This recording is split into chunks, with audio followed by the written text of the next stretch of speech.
down. That's 3. Fantastic play. Magnus goes in, gets a couple with the RP. It's stolen by Rubik. He gets all 5.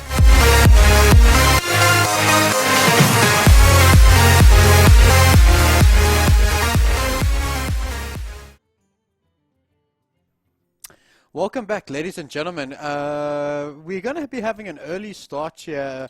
Both our players, Zaymok and Bl00dsloth, are going to be. They're both ready.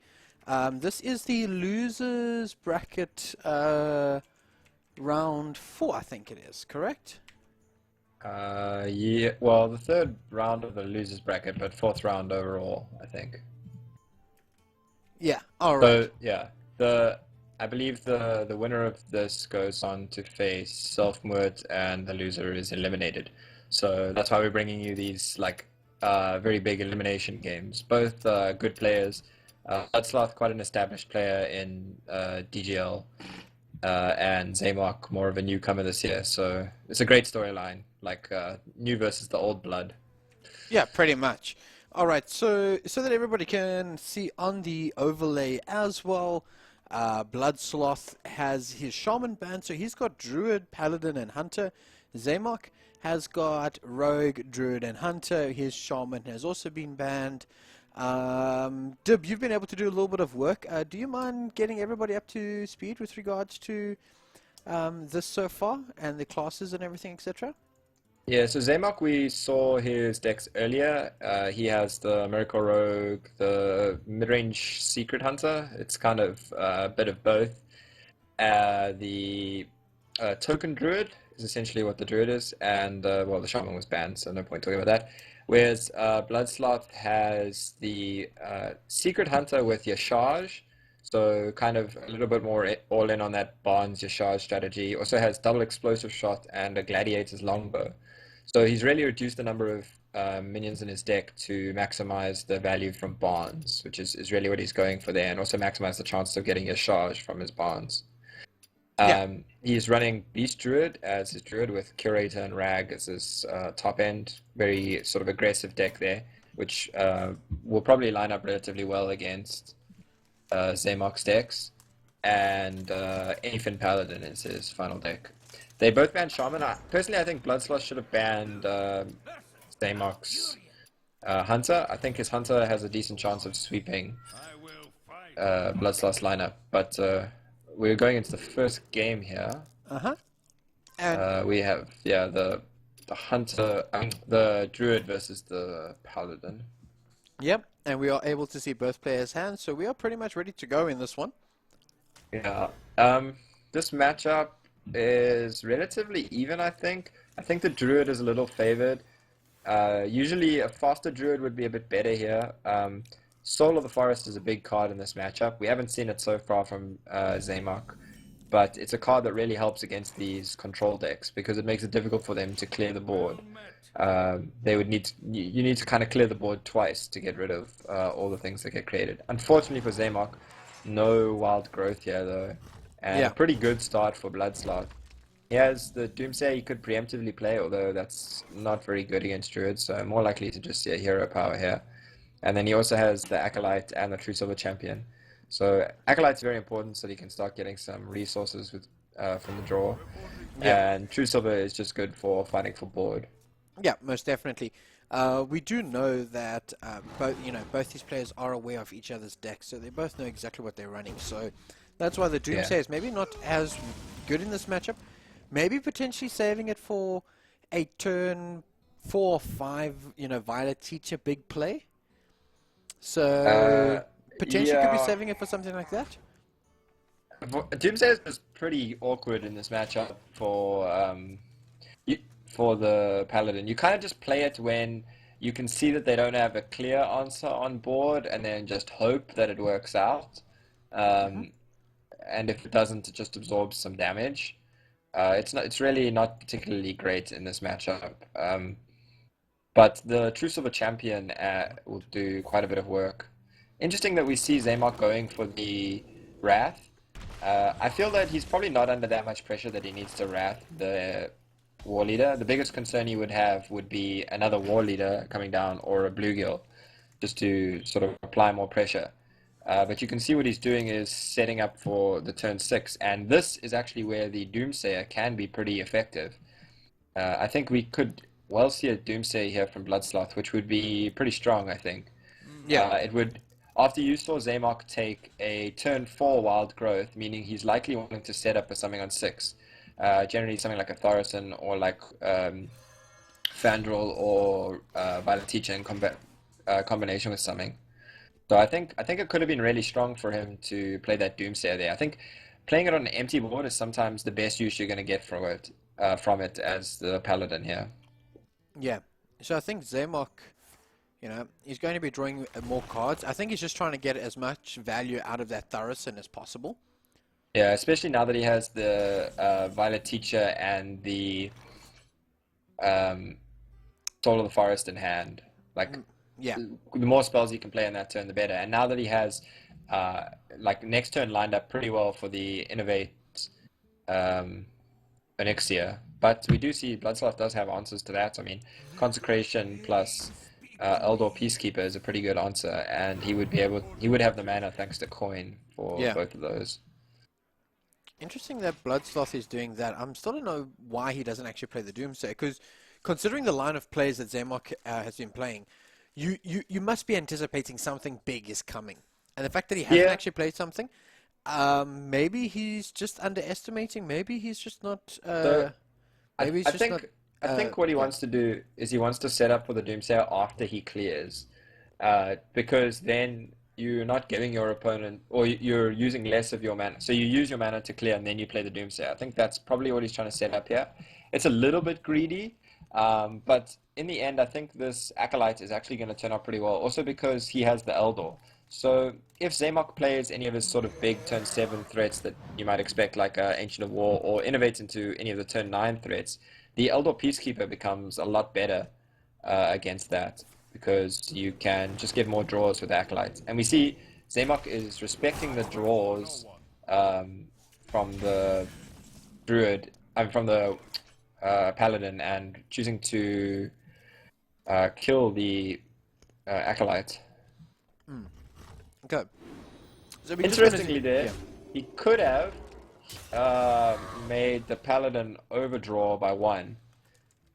Oh no, sorry, he wouldn't have overdrawn by 1. Would have been this, yeah. So he couldn't make the Paladin overdraw, so it's fair enough. But he could have given him more draws, like if he wanted to.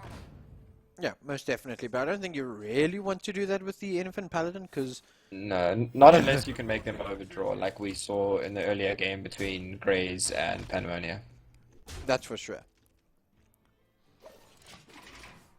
So interesting to see no Doomsayer come down. Yeah, here he's not in any real rush to do it, I don't think. And I think what Zaymok is seeing is he's seeing this handful of like spells and stuff that he can combo with the Soul of the Forest, and he's deciding that this is probably the best time for him to use that Thorison. Just start getting the reductions. He's going to have a really explosive turn with that Soul of the Forest. Exactly. And I think now is definitely the time to think about that Doomsayer. I'm going to continue saying it. Unfortunately, I mean, the Doomsayer does look tempting here. The Rag is pretty good too, though. And unfortunately for Zaymok, Bl00dsloth has sort of the 3 combination of cards he needs to deal with that Soul of the Forest board when it happens, in the Equality, Consecration, plus Consecration again. He just needs to get to 10 mana to be able to do that.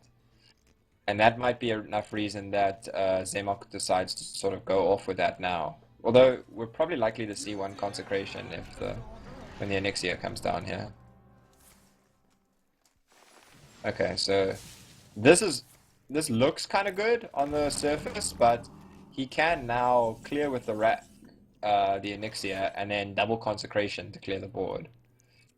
I'm not sure if that's what he wants to go for, but he's actually got really good answers to this Soul of the Forest, and I think that's going to put the game in a pretty good position for Bl00dsloth. Yeah, most definitely. I mean, he's got a couple of options as to how he would like to deal with this. So, it's a pity that he doesn't have any more mana or whatever the case may be. But I definitely think that a Consecration is going to be worthwhile. I mean, he might just get hurt. Yeah, he knows that there's no Savage Roar or any other thing to make this board like explode. You know, the board's likely to just going to be traded off or like pushed face. So he's actually not under that much of a rush to kill the 1/1s, which is one of the other reasons I would have maybe preferred to see the Soul of the Forest used at the Soul of the Forest used on the board with the Violet Teacher and the Power of the Wild. Because then you're putting more threat, you're putting more like reason for him to actually kill those the tokens and give you the 2/2s because he needs to kill them in order to like really stay alive if you're constantly attacking with 2/2s instead. Zaymok's still being very clever with his line of plays. He's definitely saving the possibly the other Power of the Wild for a Violet Teacher turn. I mean, he's got plenty of spells to do such a good job with that as well. That's a good Harrison, but he has no way to play this unless he trades one of his 1/1s and then uses Living Roots on his own 2/2. Yeah. Which is maybe an option. But he also knows that if his opponent has like a Consecration or something, he's probably not going to use the weapon. So he just chooses to use both the Living Roots and trade with minimal amount. Well, okay, he's going to trade into the 3/3. So he's going to do quite a bit of trading here, and he's going to use his hero power, which I agree with, and he's still going to leave a pretty strong board there. Yeah, you make it kind of tempting for your opponent to double consecrate. It would completely clear the board, but you have a pretty good hand if he does choose to double consecrate. And double consecrate looks even more tempting now with the Solemn Vigil in hand. You could double consecrate and then Doomsayer Solemn Vigil. Like this is where, oh no, sorry, he's only on 9 mana. Which is a bit tricky. Like this is where having the Doomsayer to fit in could have been really good. So there we go. Entire board clear. And I do think, yeah, no, Solemn Vigil. If he picks up another Solemn Vigil, it's going to be really, really good for him. Unfortunately, yeah, all what he's looking for is the Pyromancer so that he can threaten the another board clear. Man, this Harrison is just going to get so much worth now, though. Yeah, the Harrison is pretty good here. And I think we might see the Maya Keeper come down as well. Yeah, especially now with the other Power of the Wilds in hand. Okay, so he's opting for the Ancient of War instead. So what he doesn't want to do, what he wants to do is save all those cards you can see in his hand now, just to like go off after the Paladin clears the board again. I must say that Zaymok has also played Anyfin Paladin quite a lot, so he should hopefully understand this matchup. Whereas Bl00dsloth I'm less familiar with, so I'm not sure how familiar he is with various matchups. To my knowledge, he's played a lot of matchups before, especially against things like Druid and stuff, so he does understand, but I think that maybe he's potentially misplaying a little bit. I feel using the double concentrate is maybe not the greatest. Yeah, when you don't have the sort of like backup option, it can be a bit iffy. He was really hoping for another Blue Hill Warrior there from that Barnes. If he got that, he would have been able to clear the board, and it would have been a really strong turn. This is a pretty tempting swipe, though. You might sort of check if your opponent has any more clear by playing the Maya Keeper and then swiping the 3/4 and pushing face, or you can sort of all into this board a bit more with the Violet Teacher, Raven Idol, swipe, and Power of the Wild. But with having seen your opponent only have 4 cards in hand, and he's used 2 Consecrations and an Equality, I would really like for Zaymok to use this as the time to go off with his Violet Teacher. Yeah. Instead he's going somewhere like in between that. He's creating a decent board, but not sort of heavily committing to it. Ivory Knight. I think this is one of the scenarios where you would have really just liked an equality. You just want more board clear. You don't need a third Anyfin in this matchup. Just would have liked some way to get through the game. But the Hammer of Wrath is quite nice. It can clear off this Harrison. Yeah, Harrison's going to go, and it is more card draw. Position. And it is more card draw for the Paladin, which you really don't have a problem with. Yeah. That swipe's looking pretty tempting again. this is where the Violet Teacher, Power of the Wild plus swipe. I mean, you can dump your whole hand here, basically. Yeah. And you generate a pretty big board, and you have to be fairly certain that this is the time to go off when your opponent probably doesn't have the removal, because they haven't played it. We know that Bl00dsloth now finally got the Pyromancer, so he really needs the equality from the top of his deck. If he can get that equality, then he's going to be in a pretty disgusting position. But Zaymok is definitely going all in on this board here. One of the things with Token Druid is what you try to do is kind of go all in on the board a bunch of times. Or you sort of want to manage your resources so you can create a lot of difficult to deal with boards. Oh, speaking about the equality. Yeah, speak of the devil.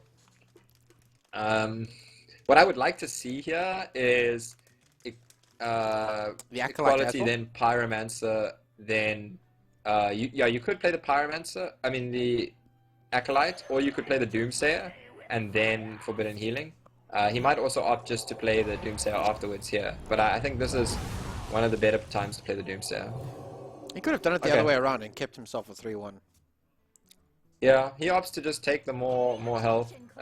It's a pretty good nice draw from Zaymok though. It helps him sort of smooth out this turn. And if he can get a good Sticks drop, then well, it's a 4-4. It's a Can't complain 4-4. too much, but Yeah, you can't complain Yeah. at all. I mean, you also healed yourself for 6, so... yeah. And it's definitely understated for what you'd expect from a 6-drop though. So we see the double Doomsayer. This is most likely going to clear the board. Yeah, this is kind of what he's looking for if he's not gonna use the Doomsayer like previous turns. He was looking for the double Doomsayer because 14 damage from a board like this can be a bit difficult. And we see Zaymok doesn't have a way to clear this. He's a 1 damage off being able to clear, in fact, with the Feral Rage. Yeah. So he's just... Excuse me, just going to push face damage, put him back onto 17. And it does mean Bl00dsloth is going to get a card draw off the Loot Hoarder. He does have the Acolyte for next turn, which I think is most likely going to come down. Yeah. He's looking for something like Solemn Vigil. Yeah. Because it's free here. Do you want to call? Do you want to call more cards? Yeah, War Leader. I was gonna say he's looking for the Anyfins and the Murlocs. And I really like just playing the Anyfin here. It's pretty tempting to play the War Leader and try and get maximum value from it. But playing the Anyfin there is pretty good, and he only has 5 cards in deck, and one of those is the second Anyfin, which will probably be lethal because he'll probably play the War Leader out first. So choosing a minion instead, picking up the Novice Integer to draw a card. I'm not sure what Zaymok was looking for there. I thought maybe he would take the spell because both Savage Roar and not Savage Roar, Starfall and Swipe were good answers there. So I'm a bit confused by him taking minion. Maybe he was just looking for another threat because he knows the only real minion threat left in his deck is Cenarius, if I remember correctly. I think there is only really Cenarius, and then there's also you're going to see the Acolyte come down now as well. And I'm pretty happy with him just pushing face here. So yeah, I think his deck at the moment is Cenarius, Fandral, and a Living Roots. No, he's played both Living Roots. So there's Fandral, and excuse me. Yeah, I actually don't remember. How what the do last you card is. basically stop from dying? You need to play Fandral. Oh, Yeah, there's no I think doubt. it's Thalnos. Yeah, Cenarius, Fandral, and Thalnos. Yeah, you have to play Fandral, and Bl00dsloth is basically just, for the rest of this game, he's on Anyfin top deck to win. Yeah. And, I mean, he's 1-4 this turn, and I don't see Zaymok being able to kill him in the next few turns. Zaymok really needs the Cenarius. That's the only way he can kind of get out of the Anyfin being lethal. But that won't even guarantee him. He would need for Bl00dsloth to only get 2 War Leaders, and Bl00dsloth has had a lot more War Leaders die, so... Yeah, we're going to see a card draw. Free is card gonna... draw. Oh, there it is. Yeah, because the Anyfin was just lethal, so it was, pretty good to take the card draw and make his odds 1-3 of just winning the game. Yeah. And there we go. We're going to see the win here by Bl00dsloth with his Anyfin Paladin. Really, really well played there. And he's going to go 1-0 up in this pretty much do-or-die situation for both of these players. Yeah. I mean, this is not the worst case scenario for Zaymok. I think his Druid was probably the worst of his decks in this matchup. Both he sort of wanted to keep both his Rogue and his Hunter back because they can counter a bunch of the decks in Bl00dsloth's um, lineup. I think the remaining key deck for Bl00dsloth is going to be the his own Druid. I think that's a deck he could get a few wins with, which could help him seal out the game. But yeah, we see Zaymok goes for the Rogue, which traditionally is quite favored against these kind of control decks. Yeah. So it should be pretty good. I would have expected him to go for the Hunter, actually, because I think the Hunter is more favored against it, but he might be picking the matchup that's slightly worse, hoping to win it, and then be a little bit more favored in the following Hunter or Druid matchup. Make it a bit more difficult for his opponent to counterpick him. Exactly. Unfortunately, though, if Zaymok does lose this, he's going to really be on the back foot, hoping to try and reverse sweep with his Hunter, and with the decks being known to all the players, it may be a little bit challenging. Not impossible, but just really, really difficult. Yeah. Definitely don't think anything is impossible, but you know. Bl00dsloth, he's got the coin. I mean, he's got a lot of 2-drops. Does he maybe just consider coining out, say, Bluegill or Loot Order? Get some card draw? Yeah, against a Rogue, both of them are a little weak. I would rather he coin out the Loot Hoarder if he wants to use the coin here. I think really the way his hand is, it's pretty clunky, and he definitely wants to play both the Loot Hoarders early to give himself some more options, because on 4 he's likely to play the True Silver Champion. Exactly. So yeah, this way it sets up Zaymok, just kills it with the weapon, but that was 100% expected. One of the things in Zaymok's deck that's quite important against these control matchups is the Leroy. We saw in one of the earlier matchups when he won with the Questing Adventurer and the Leroy Cold Blood, and we saw we've seen a few times in this tournament actually the reach that Leroy can provide. Yeah. I think if he picks up Acolyte here, definitely want to... Ooh. Yeah, I mean, I think he's probably going to play the War Leader. Look, you want the War Leaders to die anyway. But so now Zaymok's in a position where he's likely to just play the Tomb Pillager. He might consider playing around the possibility of True Silver Champion and instead play out the Van Cleef. But yeah, it's not as likely. I mean, later he can probably get much better synergy with the Van Cleef. Yeah. So you see Or Bl00dsloth a much bigger Van Cleef. He's just going to clear off the Tomb Pillager, give Zaymok a coin, and, still, it's really too early in this matchup to say who's pretty much ahead or not. I think Bl00dsloth is a little bit ahead right now. I think that Zaymok is really desperately looking for Gadget Zan here. That's kind of the huge thing. If he gets Gadget Zan for next turn and he can conceal the Gadget Zan, then he can really be in a good position to get a lot of resources before Bl00dsloth really has a way to deal with it. Because Bl00dsloth currently has the 2 Consecrations in hand, one of the few ways of killing a concealed Gadget Zan. So I think it's important for Zaymok to go off before then. And for that reason, I would have liked Zaymok to play the Azure Drake rather than the Dark Iron Skulker. He was trying to play the Skulker, hoping to get more value from the Azure Drake later. And hoping the Azure Drake would stick, but I really think he just needed to get that draw to cycle into the possible Gadget Zan. Yeah, because if he did do that, I think he would have been in a card deep, and no, he wouldn't. He would have still had. Well, that, but definitely he would have drawn the prep on his natural draw for this turn. Yeah, prep on the natural draw, but I mean, I think definitely last turn was the turn to potentially play it. Yeah, I mean, look, if that prep was actually a Gadget Zan, then it would have made a huge difference because he would have drawn it on his natural draw this turn and been able to play Gadget Zan Coin Conceal. Exactly. So there have been so many more available to him. But in the end, not choosing that, so Bl00dsloth is just going to clear the Azure Drake, and I think playing the Bluegill is fine here. I don't think you need them to die at some stage. Yeah, if you can set up a position where your first anything is lethal, that helps a lot against Rogue. You give them a lot less time. So applying pressure is not at all irrelevant. Oh, and this is a pretty awkward hand for Zaymok. Still, no gadget sand, which is a huge problem for Rogue. Rogue really, Miracle Rogue especially, needs that gadget sand to start drawing, you know, a lot of cards. You need to get through your deck to get to your win condition, which is generally the your Leroy, double cold blood, and like an eviscerate or something. Yeah, so Rogue is all about comboing cards together, really. And in a hand like this, where you don't really have any synergies that are going to work together, you really just need a way of drawing into, you know, the ideal answers and ideal plays. So I wouldn't be surprised to see Zaymok just, yeah, hero power pass this turn. Because if he draws that gadget sand, it's really, really big from him. And he doesn't suspect that he's likely to be under a particular threat from the Paladin soon.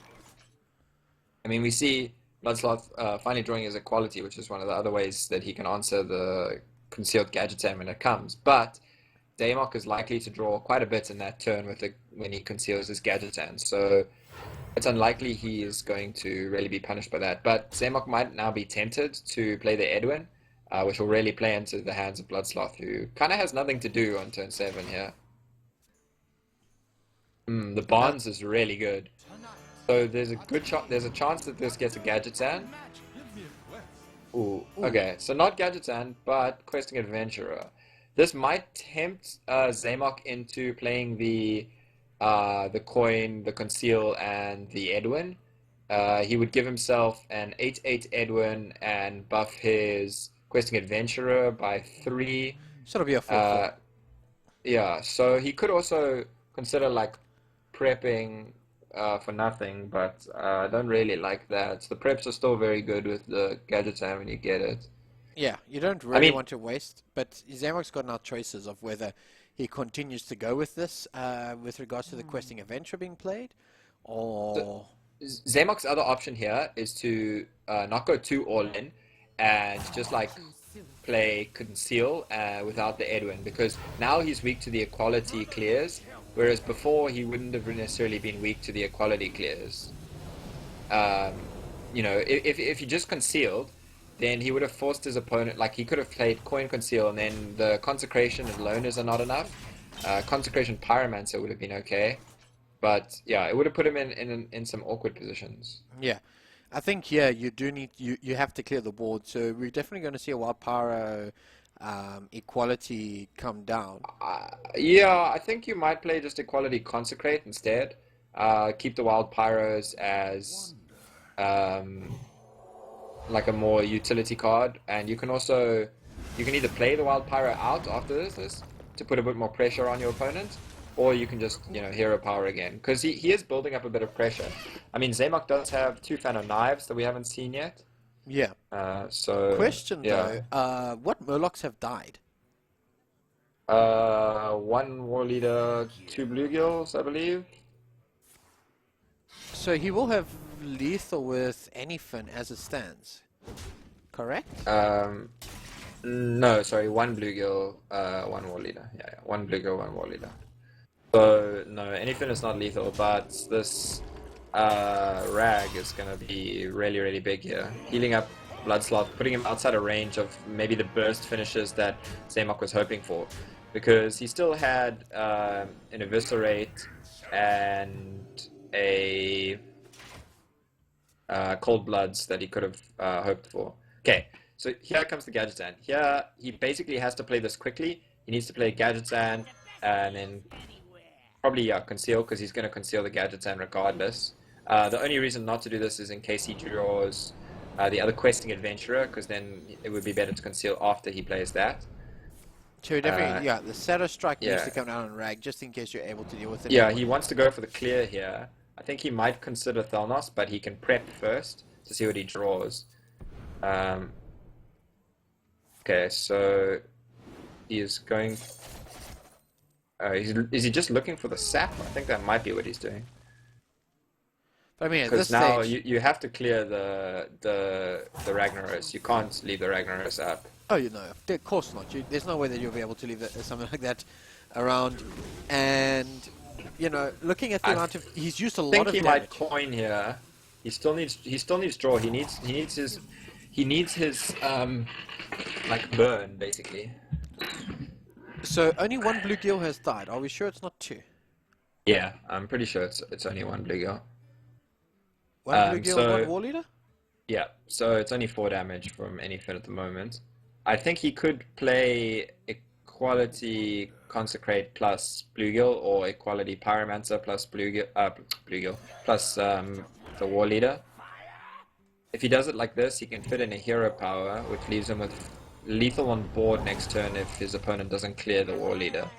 Because this War Leader would attack for 5, plus the Bluegill attacking for 6, which is lethal. Yeah, I'm not a huge fan of playing the Pyromancer. It's unnecessary because his opponent has to clear the War Leader specifically, not the Pyromancer. Yeah. And it does put him in a little awkward. But if we see both saps, then Bl00dsloth might feel a lot more comfortable considering the fact that he could still go with Tyrion next turn. Yeah. I don't think we're going to see both saps. I think we will see the one sap on the War Leader because he's not really under lethal threat with just the one War Leader having died and the Pyromancer on board.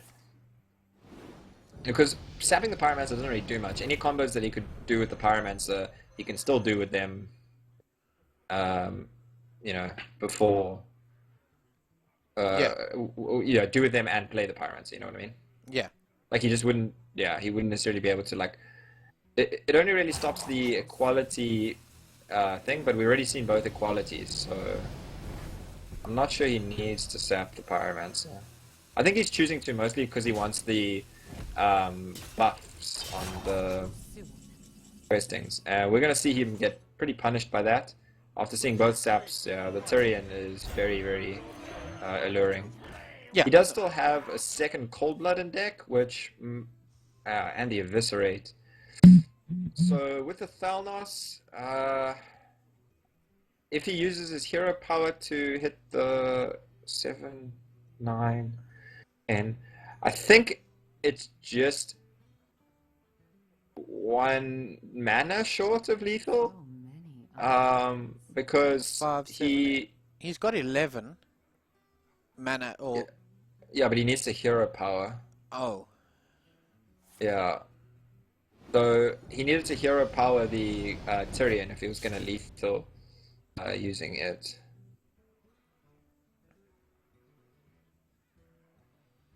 Okay, interesting. So he has 10 in hand plus 1 from the weapon.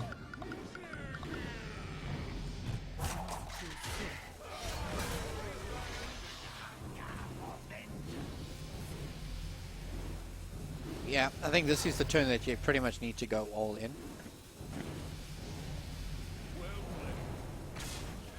And it actually was lethal. Oh, it was lethal, yeah. Just bad maths. I did not count the... Casters missed legal once again. But yeah, that was really well played. I mean, that game was looking heavily in Bl00dsloth's favor, but that is exactly what the Rogue is meant to do. The Rogue is meant to go play those turns where it can just, like, combo a bunch of cards together and burst out the control decks. You know, I mean, the Paladin was on 22 there and just not safe at all. Yeah. So pretty much, Bl00dsloth needed to be a what on? Like, he was on 22 there, correct? Or 23? Yeah, he needed to be on hit him for... He needed to be on anything greater, basically 25 and up to be safe. Yeah. Yeah, or if Zaymok had like a prep, I think it was like close to OTK lethal. With because like the awkward thing was popping the bubble on the Tyrion, because you're gonna put the Leroy into the Tyrion, or like every time because the questings will grow more rather. So he needed cheaper way to pop the bubble, but he needed to also play the Eviscerate just to get the buffs on both questings. So, if he had like 1 more mana or like another Cold Blood or something, he would have had almost close to 30 damage. Yeah. So, interesting. Yeah. Not even really high health totals are safe against the Rogue. And that was really the end of that Rogue's sort of resources. I mean, he had Gadgetan and not much else left in his deck that could really push for lethal. Yeah. So Bl00dsloth is going with his Hunter, which is an alright matchup. But be interesting to see what happens. Yeah, I actually have not looked at his... oh wait, he's his playing the Hunter- Yusaraj. Yeah, his Hunter is Yashaj Hunter. He does have one deadly shot. Only one snipe though, 2 bear traps. A lot of traps because he's not playing any real early game minions to help with the bonds. He does have explosive shot and Gladiator's longbow, which I suppose are good against rogue, but I just think his druid might have been better against the rogue. I mean, his druid is beast druid, which is kind of just a more aggressive druid list, and generally one of the ways to punish rogue is with aggressive decks. It's very much a deck that punishes control decks and is punished by aggro decks. Yeah. Okay. So this Yusaraj, how many minions is he running? Let me just have a quick... There's Rag in here. There's double high mains. There's the Yusaraj and obviously Bonds. And then the Cloaked Huntresses. Yeah, and that's all. So if he gets his Cloaked Huntresses early, then... What? Oh my god. Well, there goes his Yashaj and his Rag. That's huge. That tracking that tracking just turned the game from favorable to unfavorable, in my opinion. Like, it's very hard not to pick Deadly Shot there, but he now knows that he cannot take this game late. There's no Yashaj and no Rag in the deck left. Yeah. So the only way he can win late is with Call of the Wild right now. Yeah. But this is basically now just a Spells Hunter, no minions. It has high mains and Bonds and Cloaked Huntress. Those are the only minions left in this deck right now. No Yogg. Unfortunately, feels bad. That's why I'm like, yeah, that tracking, those are the 2 cards he would have almost definitely not, like, that is possibly the worst 3-card combination from the tracking. Yeah, because he needs the Deadly Shot for the Gadgetan. I mean, and we see Zaymok has the Gadgetan Coin Conceal Dream Hand. So he's going to throw down the Cloaked Huntress, which is something I agree with. You need to just put some pressure on the board. So we do see the Fan of Knives here. The Cloaked Huntress is also like the slowest card in his hand. Animal Companion can give you Huffer or it can give you Leok, both of which are a bit faster because Leok can buff the minions you already have on board. And the Eaglehorn Bow is also faster just because it generates the... because you can attack the turn you play it. Exactly. All right. So here as Zaymok, what do you just Fan of Knives? Are you going to No, I think he's tempted to check for the trap.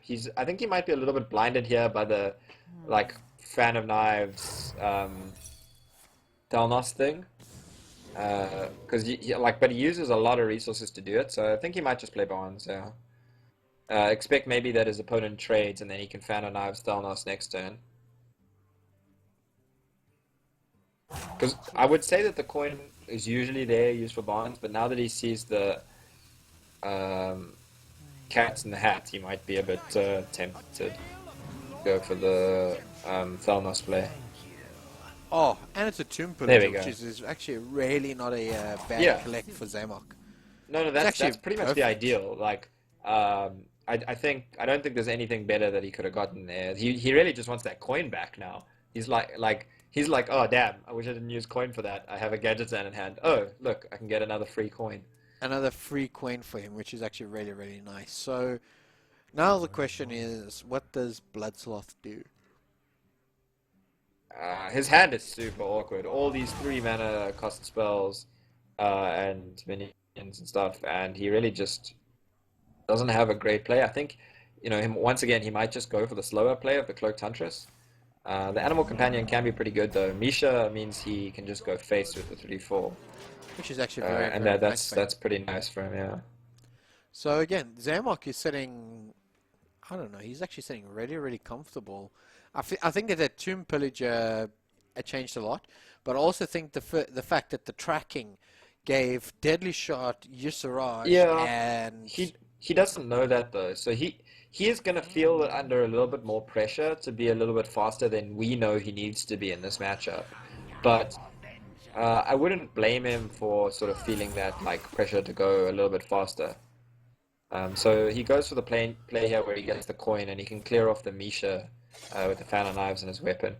This makes sense because he wants to sort of buy himself enough time to get to his Gadgetzan turn, and really the preps, even though, you know, Gadgetzan coin conceal is what we usually talk about, you can prep that just as easily. Yeah. And prep is a lot more versatile, really. Explosive shot being picked up. It's something that you don't always see as well. No, I mean, this deck is running 2 explosive shots, so I think that's meant to help against the Zoo matchup and stuff as well because of how weak this deck is on its early minions. I actually thought, looking at Bl00dsloth's lineup, that he might be attempting to counter Shaman a bit, so I thought he might not ban Shaman, but in the end he chose to ban Shaman. Very interesting ban though. But couple of choices here for Zaymok. I mean, he could just go digging a little bit more with the fan of knives, but I mean, you know, he will clear one cloaked huntress as well. Yeah, the fan of knives is not bad. It kind of like it heal. It's like draw 3, heal for 3. I mean, draw 1, heal for 3 at this stage. Yeah, pretty much. Which is not bad. And then he can just hero power again here. He would really like something like a eviscerate next turn, but I mean he's going to be able to draw a few cards. So because I think you probably do go off with the Gadgetzan next turn, simply because you have double conceal in hand. Yeah. I mean we see that Bl00dsloth has the deadly shot, but I think you still want to do it. And Bl00dsloth's actually in a pretty good position here. As much as we spoke about, you know, him getting a really bad tracking early, he's actually in a really good position because he's taken the game plan of needing to apply as much pressure with these sort of smaller minions that he can. So, you know, Zaymok here is really looking for something like Eviscerate. Deadly Poison is decent too. Yeah, you can just conceal first because he knows he's going to do that anyway. And then... Okay, so he's going to backstab his own Gadgetzan. So what he's doing here is just looking for a little bit more draw, hoping to get something like the Eviscerate so that he can eviscerate the 3-4 instead of having to take the damage to face. Because taking the damage to face here is pretty uncomfortable. He puts himself on a 3-turn clock, assuming his opponent has no other damage. But yeah, we see that he does, and in fact he even manages to get out the Bear Trap and the Hero Power here. So if he chooses not to attack face here, then he... Actually, yeah, okay. I like the fact that he's actually attacked you. Yeah, so he's put himself on Eaglehorn Bow, draw for lethal, quick shot for lethal because he has he's got double quick shot in his deck. So he's put himself on more outs for lethal. He also has Gladiator's Longbow, so that's another weapon that has given him the lethal out here. So he's given himself quite a few outs here. He's got, what, 17 cards left in the deck. I mean, there's Gladiator's Longbow, there is... 4. There's four in 17. 4 guaranteed outs, and 1 Animal Companion. Yeah. And Rag. Rag is like... No, Rag has also maybe disappeared. Out. Oh, right, yeah, sorry, Rag was... Rag was one of the unfortunate Feels Bad Man cases. I'm not sure about the sap. Like, the backstab just deals with it, so... I think maybe he wants to save the backstab for an Edwin Van Cleef turn. You know... I think here you pretty much need But he literally has like 2 turns left. Do you quick shot here? Explosive shot, I mean. You can just explosive shot hero power. You definitely hero power, so you have 6 mana here. You don't have 8 mana. So yeah, I like the explosive shot. I mean, you generally don't get much value from the extra 2. And here you prevent your opponent from returning the Azure to his hand and then just like swinging with the Leroy. But I think this is a really good position here for Bl00dsloth. I'd expect to probably see the SR7 agent come. Either way, there's nothing that Zaymok can do in this matchup. So he can still play like the Azure Drake and the SI7 agent, or the SI7 agent and stuff, but now that when he sees that it's the or maybe he chooses not to attack actually. I really like this play actually. So what he can do here is he can not attack, and then he doesn't necessarily bounce the Leroy. I mean, we know it's lethal because of Call of the Wild, but Yeah. this is still like a really good play. You know, he's making it such that he can play attack with the SS7 agent into the freezing trap next turn, and give himself just a little bit more chance of like outs. But at 26, I don't think there was many outs anyway. Yeah. I will like the fact that there's the other one anyway as well. So the fact that Bl00dsloth, you know what? I think two things I would have liked here. One thing I do like is that he didn't play any additional cards to show that he actually is playing Yashara. Oh wait, he has the deck list anyway, so it doesn't really matter. They have the deck lists. But Look, I would have preferred thing playing is- the top decked Call of the Wild. Basically, just telling your opponent, I've just top decked it. You had 2 turns, so you could have potentially killed me. I don't there's one. think that would have really mattered. I don't think Zaymok would have been tilted by that. What I really do like is like the choice of tracking in this deck. I mean, we looked at it at the beginning of the game, and most people will look at it and be like, well, he just threw away your Charge and Ragnaros. Like, is tracking really worth it? But he knew that he didn't actually need those cards. Like, obviously, he would have preferred those to still be in his deck. But he got into a position and played to his outs where he kind of just went a little bit more face. Like, he knew he didn't have the value for the late game anymore, and he had to go a little bit more aggressive. Exactly. And that kind of strategy can really pay off against Rogue. So we see, even in scenarios where tracking throws away your best 2 cards, it can still be really good for you. And his choice to actually take the Deadly Shot was really good as well. It might have been very tempting to rather take the super valuable minions in your deck, but the Deadly Shot is what he knew he needed in case the Rogue got off to that Gadget's Hand turn. Yeah. Just so that everybody has got an update, Slider has beaten Eroda 3-2 in the lower bracket, so he will be playing against Pandemonia. It's the only score that I see at the moment. There's obviously this game, and then the other game that is on at the moment, which is Liu versus Gas. Yeah. So Bl00dsloth here is a pretty awkward draw. Drawing Yashaj is pretty bad for this deck. It pretty much never wants to draw Yashaj because it wants to get it off Barnes, especially against the other Hunter, which is a pretty, it's quicker. It'll punish the turn 10 Yashaj type of game plan.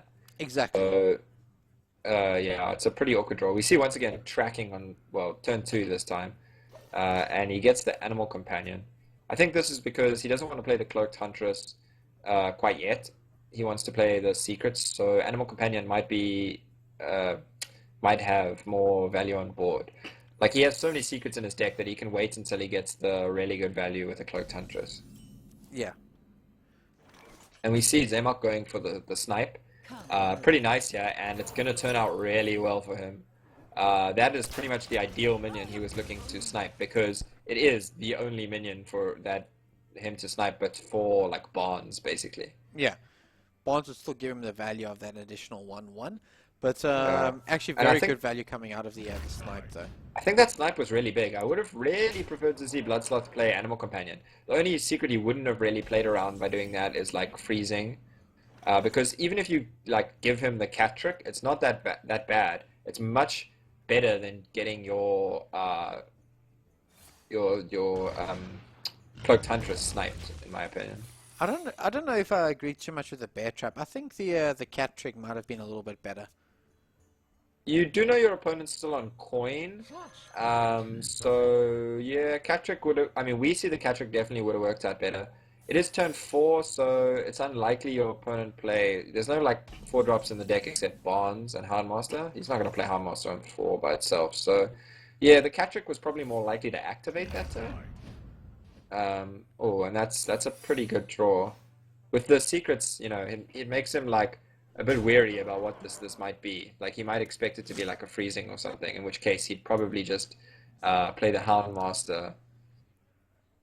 So he knows it's not cat trick or misdirect or explosive or freezing. Well, he knows the first trap isn't cat trick, but he doesn't know that the second trap is not cat trick. No, I'm talking about Zaymok, or Bl00dsloth now knowing what Zaymok's secret is. Oh, okay, right.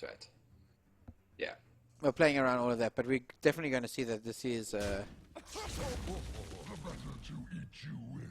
better to eat you with. Interesting. That indicates to me that he wants to play the high main. He wanted to check that it wasn't a freezing trap before he drops down the high main. And it's okay because the high main sort of trades favorably. He has 2 high mains in hand, so he kind of wants to play these out and then probably play the Handmaster afterwards. I do like that line of play. He's going to get a little bit punished because the explosive shot is just really good against this board. But then the minions are kind of just going to go face though, because you really don't want to trade into this. No, of course. Pretty much they're going to go face all day, every day. Well, I think that Bl00dsloth has the late game if he like holds out. But I think Zaymok here is going to be pretty tempted to just play the high main again. That's what he was setting up for the whole time. Play the high main, make the trades, and then he gets a little bit punished by the Eagle Horn, the Gladiator's Longbow. Very interesting. We see Bl00dsloth's sort of like tech cards, or the cards that he's brought that no one else has brought, because no one else has really brought this Yashaj Hunter kind of deck. And those cards are really working out for him. We've seen the Explosive Trap do a bit of work, and now we're going to see the Gladiator's Longbow be really good as well. Ooh. So yeah, definitely I think the Gladiator's Longbow comes down because you'll be able to clear that 6, the high main, for absolutely nothing, really. Yeah. It's costing you 7 mana and no damage. Yeah. This is the ideal use of Gladiator's Longbow in this matchup, I think. Yeah. So, yeah. And pretty much his board becomes pretty vulnerable to Explosive Trap, except for the fact that of how... Yeah, so it's important here that Zaymok attacks with a 2/2 first, because that means that if the bear trap is there, he has an answer to it, being he can trade in the 4/4. I would actually like him to kill command as well here. He hasn't seen any explosive traps yet, so there's not much value in giving your opponents the possibility of the explosive trap. Plus, kill command here allows you to push 4 damage to face immediately, so it's not really like you're losing much damage and you're keeping a better minion on board. Exactly. So whereas trading here means he pushes 2 damage to face with the hero power, and he can push more damage later with the kill command. But I think this will establish a better board for him. So I really like this player. It does seem to be a much better player on his behalf. But I mean, here again, there's not many options here. I mean, your only option is really clear the 4/4 hyena, throw down. That's 2/4. I think they can throw down 1 secret and Eagle Horn Bow and hero power, which I think you probably want to do because I think you probably want to you probably want a hero power. Okay, but he's going for both secrets. That's definitely going to suit Zaymok. I mean, Zaymok, both of these secrets are not great here. So if he goes with the hyena first, which I would expect, then he'll know that it's not a freezing trap. So the explosive kills, and then he can play the rag, which is just really good here. Sure, he gave his opponent extra bow charges, but rag will mean he is like far ahead in this race now. Yeah, exactly. And I think the only real out that Bl00dsloth really has is the not the freezing trap, at least. And I think that's going to be it. Yeah, because he needed to play a minion basically, and that's the one weakness of his deck, is that there are just not many minions in it. You know, that's to maximize the Yashaj value, and we've seen perfectly why this deck can be a bit awkward, in that he has Yashaj in hand on turn 10, and it looks like a great card, but he's not going to be able to play it, and he loses just 1 turn too late. Yeah, you know, for him. So yeah, we really see the difference that 1 mana can make. You know, we've seen that recently in the Call of the Wild nerf from 8 to 9 mana, and you know, this sort of highlights that little bit of difference that 1 mana can make. If that Yashaj was 9 mana, he would have had a decent chance there. Yeah, exactly. But unfortunately, without that, it does mean that Zaymok has tied up the series 2-2. Still left with his hunter. Bl00dsloth has only got that beast druid Beast left. Druid, yeah. I Very aggressive type of druid, really. Yeah, I don't think the deck is too bad against the hunter. I think it can be a bit awkward if the hunter manages to get the freezing traps and the eagle horn bows to control the board early. But if the druid gets ahead, and it certainly can with double innovate and the Darnassus aspirant, then that deck can really run away with the game. Yeah. So it's pretty much the opposite of the deck we just saw in that it's almost entirely minions versus the Yashaj one that had so few minions. Yeah, Bl00dsloth is really going to be looking to get a fast, get out quite fast here. He does have Rag in the deck, and Curator, which are also in Zaymok's Hunter, but he still will be a little bit outvalued in the late game, I believe, with the high main versus the high mains and the Call of the Wild. Most definitely. Sorry, I'm just busy checking to see if I've got a... No worries. So we see Bl00dsloth here with a bit of an awkward opening hand. I mean, Stranglethorn Tiger on 5 is definitely something you want against Hunter, but the only thing really keepable here is the Living Roots. As we mentioned, he needs to get that fast start, and he has gotten a pretty good hand, actually. Zaymok with the Secret Keeper Cat Trick, I mean, it's very difficult not to keep those two. Those are two sort of optimal cards you want to keep. The Cat Trick can help punish the early Innovate. But instead, the Living Roots is going to punish the Secret Keeper. And Bl00dsloth is going to be in a pretty decent position here. Yeah. So, Then, looking at Bl00dsloth, the only way he would... Okay, we're going to see the snipe. I don't... well, yeah, it's debatable here between the Snipe and the Cat Trick.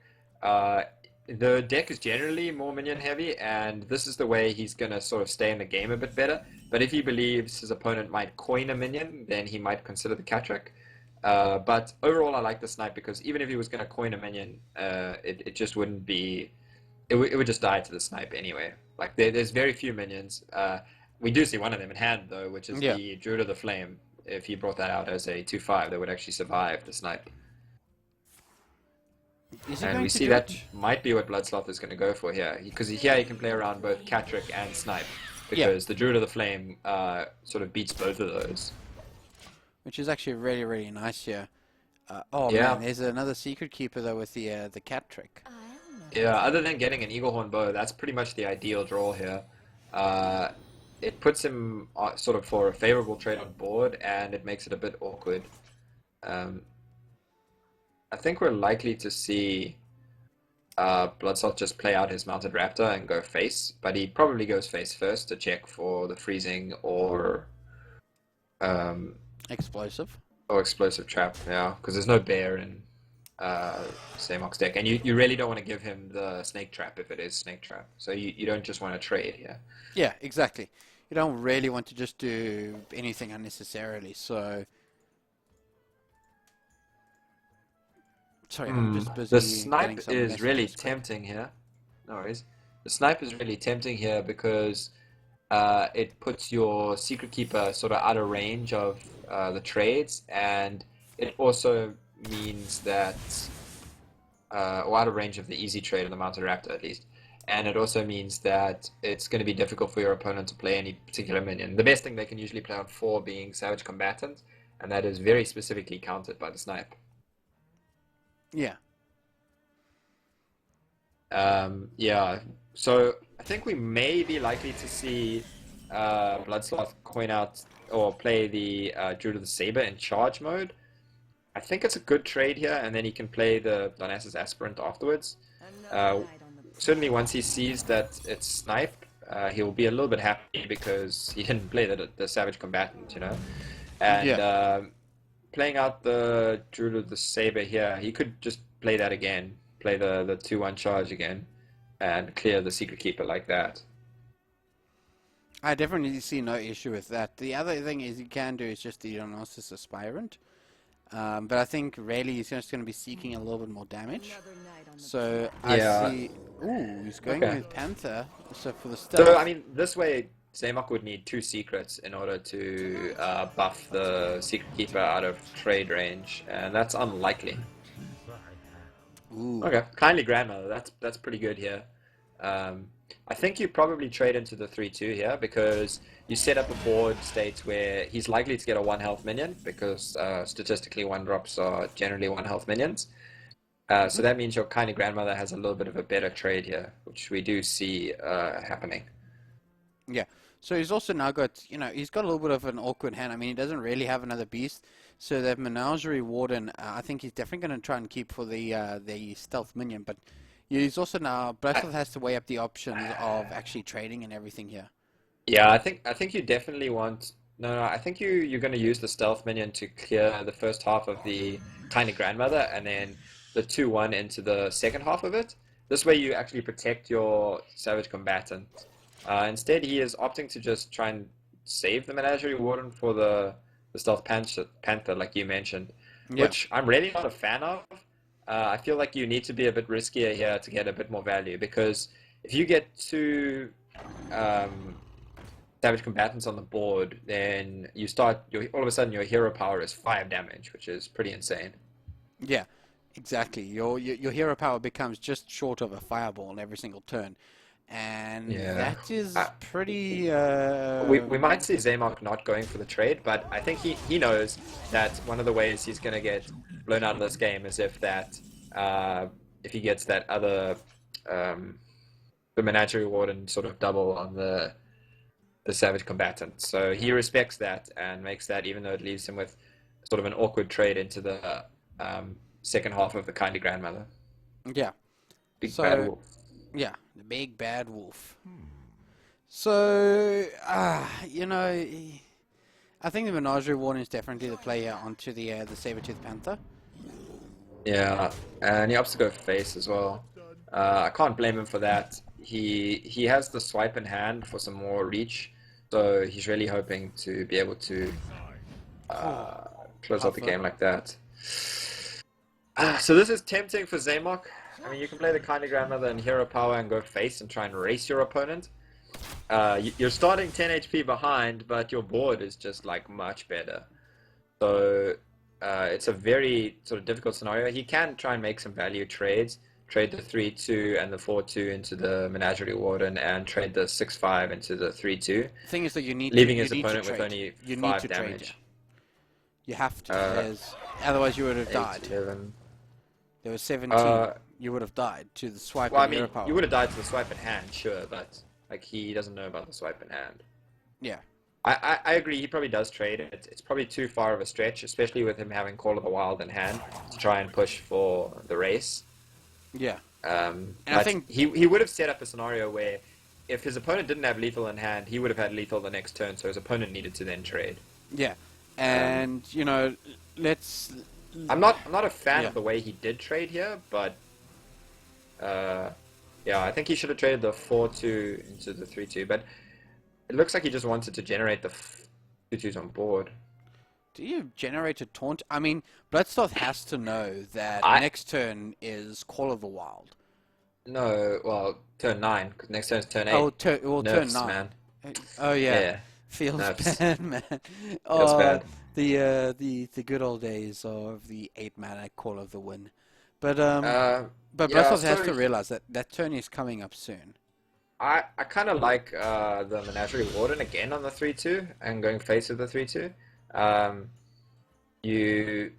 You're kind of just applying more pressure, and you also just the board is just as like awkward, if not worse, for your opponent than it was last turn. Yeah, Dr. Warden here. Oh yeah, Dr. Warden with the Stealth Panthers. 5-5 and 2 3-2s. Fortunately, the 3-2s don't blow up or anything. Yeah. But there's the Cloaked Huntress, the Steady Shot, and I think Zaymok potentially just goes face here. I think you have to trade into one of the Panthers because he has 8 11 on board, 12 with the Shapeshift. So you need to make some trades here. He chooses to trade into the 5-5 instead, just sort of reducing the lethal outs from his opponent. But I think you're probably going to just play Druid of the Claw and Donatus Aspirant here, charge the Druid of the Claw and play the Donatus Aspirant. You really don't want to swipe. At this point, you're relatively sure that's cat trick. So you don't want to play the swipe until necessary, and next turn the swipe will be better with the Azure Drake if he does happen to use Call of the Wild. So Bl00dsloth is in a pretty good position here. So if we do Druid of the Claw into charge, that's 10 damage that we do, so which means you do have lethal. So why not set up for lethal then this turn? Yeah, the Hunter can't heal at all, so yeah, it's just guaranteed lethal, and it looks like Bl00dsloth will take this game as long as he makes that line of players. Yeah, as long as he does the... He might also even take the hero power. So actually, it's correct here to hero power face and not play the Donatus Aspirant, because the only out Zaymok could get would be snipe plus something to trade off the board, right? Yeah.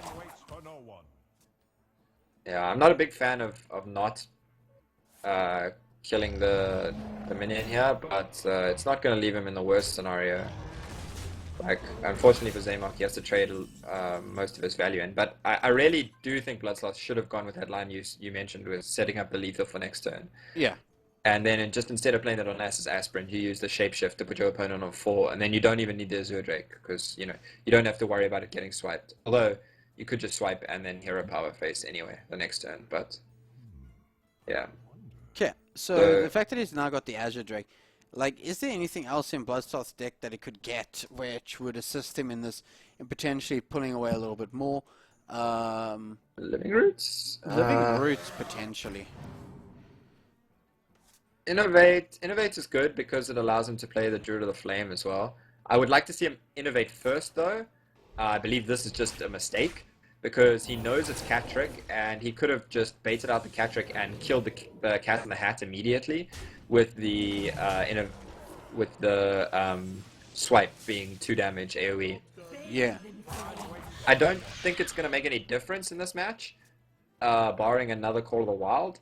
Maybe Misha from the Animal Companion could be good enough to hold. Leok is a bit rough. So he can kill the 2/5 off now and kill command the 4/4. That leaves his opponent with 6 on board. Yeah, it is the only way to survive this turn. Or he could do it this way around too. Same thing. Either way, he basically just needs to clear the Azure Drake as well as the Druid of the Flame. So, well, yeah, I mean, he could have tried to clear the Panther instead, but yeah. So, I mean, there was still 2 Living Roots for outs as well there. We'd seen both Druid of the Sabers. Mark of Yashaj was an out. Savage Roar was an out. Savage Combatant was an out. Swipe was an out. Yeah, there was quite a lot of outs, basically. Yeah. Rag was an out. Yeah, so... plenty of outs, and you know what, in the end, Bl00dsloth taking it 3-2. And unfortunately, this does mean that Zaymok is knocked out of the tournament. Really unfortunate, to be brutally honest. I really would have hoped that these players could, Zaymok could have shown a little bit more and potentially go through. Being so new on the scene, I mean, he's already made waves in terms of his results that he's done at, the prelims and all. So I really would have liked to see him go a little bit further. Unfortunate that he hasn't, but I mean, you played well. The lineup from Bl00dsloth, he really brought quite a weird lineup. Any Finn Paladin and Beast Druid are not 2 decks that were sort of expected in this meta. So by bringing them, he's made it difficult for people that prepared for a specific meta, and I think Zaymok was one of those players. I feel that Zaymok's decks were pretty good against the Any Finn Paladin, and it was unfortunate he lost with the Druid early, because he might have been able to outvalue the Beast Druid with his Druid. But the Beast Druid was always going to be a bit of a difficulty for Zaymok's lineup. Unfortunately, bringing a strategy where he basically had to ban Shaman every time, he didn't really have an option to change his ban based on like specific decks from his opponent. I feel he was always favored against the Hunter and the Paladin, but that Druid was always going to be sort of an ace up the sleeve for Bl00dsloth, and he did leave it right to the end just to keep the full dramatics for us. True drama queen, I think. So, in the end, Bl00dsloth taking the win 3-2 over Zaymok. As you said, that Beast Druid, very aggressive, and there's so many big threats. The fact that you've got Savage Combatant that could be duplicated with the Menagerie Warden, it's just so it just poses so much of a threat in it, and there's a lot of bursts that you can do. I've seen some lists because of the fact of the Menagerie Warden. They run the Stranglethorn Tiger as well. Oh yeah, he was running 2 of those. We just never saw it in that game. Did we not see them at all? No, they were Oh, yeah. they were in the mulligan hand that he mulliganed away. So I mean, and I've seen lists that don't run just one, but double Savage Raw, also with Power of the Wild. So I mean, it can be an incredibly aggressive deck. Pity that he wasn't able to show us a little bit more, because it's one deck that I've always been intrigued by, was the concept of Beast Druid, and I'm glad that with the new expansion of One Night in Karazhan, it's been they've basically given more tools for it.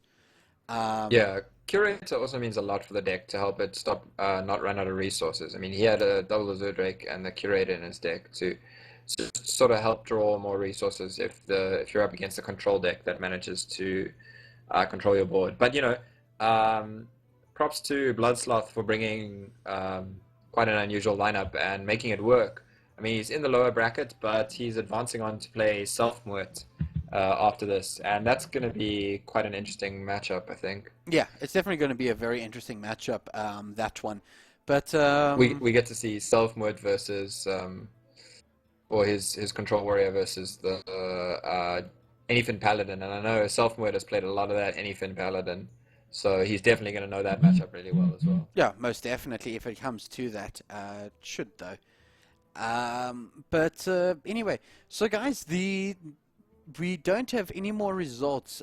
Dib, I know that you have got people who know people who have got scores. Do you have anything with regards to... I don't know any scores for this, any of the Gas? other scores for this round. The Liu Gas game, by some chance? Not that I know of. I don't see Liu or we just got Gas the online, though. Yeah, so the game must be done. We started a bit later than some of the other players did, so the game must be done. I'm not sure on the result there. That's all right. So no worries, guys. I suspect the next game is most likely going to be starting then at past. I don't see any reason as to why it wouldn't with these players. It'll either be the Slider Pandemonia game or we'll show the Bl00dsloth Self-Muert game, because those are the only games happening in this round, I believe. Yeah, we're most likely going to be doing the Self-Muert game either way. But yeah, so I might be able to find a picture for Chris. That's one person I do not have, so I'm going to message my people to get a picture of him for me. So hopefully we'll be able to... We'll leave it as a surprise for the viewers when they tune in for the next round. Yeah. So there we go, guys.